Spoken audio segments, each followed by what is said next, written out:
Okay, here is number 89 from your homework. There was a request to see this one worked out, so I'm working it out for you.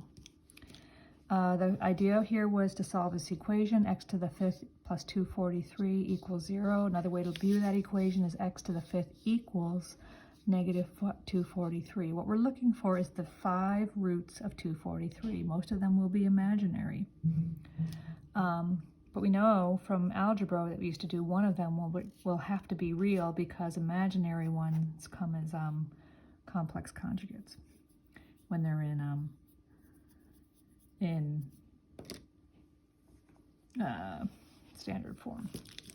All right, anyway, let's get going here.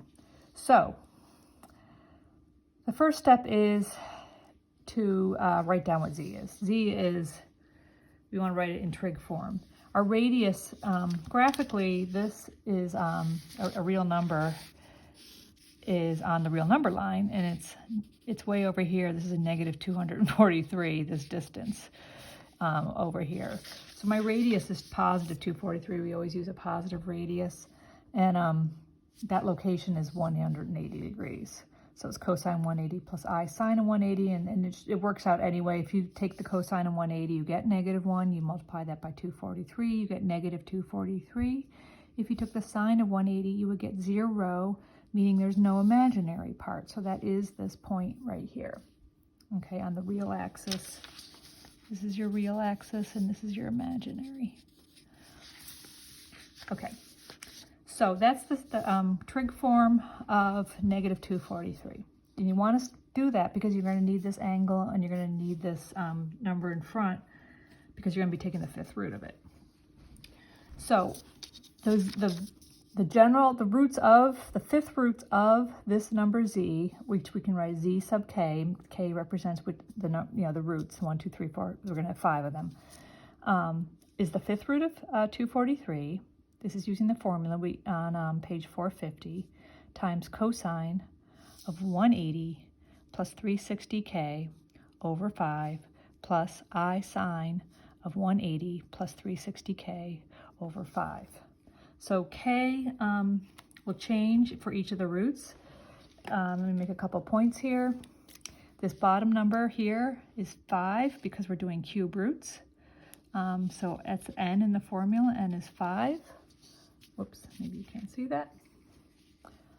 Sorry, I'm doing this limited tech here. And you can use pi as your angle, or you can use 180 degrees. So theta is either 180, or if you want to do it in radians, you can use pi. If you do radians, this has to be 2 pi here, not 360.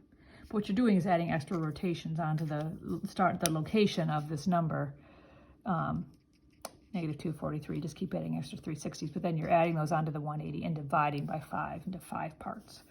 So that's our general formula for the roots. The 180 is the theta. The 5 is the root, the 5th root in this case. This 243 is the starting r, is the r in the trig form of the number we're interested in finding the roots of, negative 243. So when n is 5, the k is the first 5 integers starting with 0. So 0, 1, 2, 3, or 4. Those are the integers you use to plug in for k into this formula. You're going to do 5 plugins. This one is 0, this one is 1, this one is 2, this one is 3, this one is 4. And this is where the number shows up. It's in the formula times the 360, and it produces different angles, and you end up getting 5 different answers. So let's look at the rest of this. This 180 is here. And the 243 is the radius. That 243, that's your R. And that shows up right here. Okay? then it's just a matter of simplifying this sort of complicated looking expression. Cosine of 180 plus 360 times 0 is 0, so this is really cosine of 180 over 5, and that simplifies to 36 if you work that out. And the same thing will happen here, so you have sine of 36. Whoops, I forgot my I here.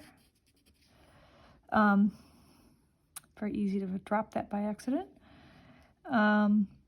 And the fifth root of 243, you may remember, is 3. And if you don't remember it, you can go to your calculator and put 243 in, and then go to your power button here, the caret, and raise it to the 1/5 power, because you may remember from algebra that a fifth root can be thought of as a 1/5 power of a number. So it's 3. So I replaced fifth root of 243 with 3 here. So this is one of our answers. I'll do this color-coded.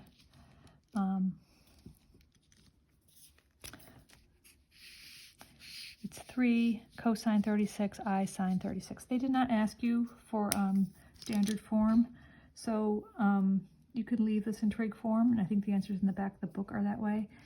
They might have radians, though, instead of degrees. So in my drawing that you can see down here, this one, 36 degrees and 3, that's this one. I have a radius 3 circle here. It's not perfectly drawn. Looks a little off, actually. This should be the 3 here. The 3 units shouldn't be happening inside, actually. It should be 1, 2, 3. Anyway, this is all these radii are 3 units long, and that particular solution is at a 36 amount of degrees of rotation, or in radians, I don't remember what it is, and the radius is 3.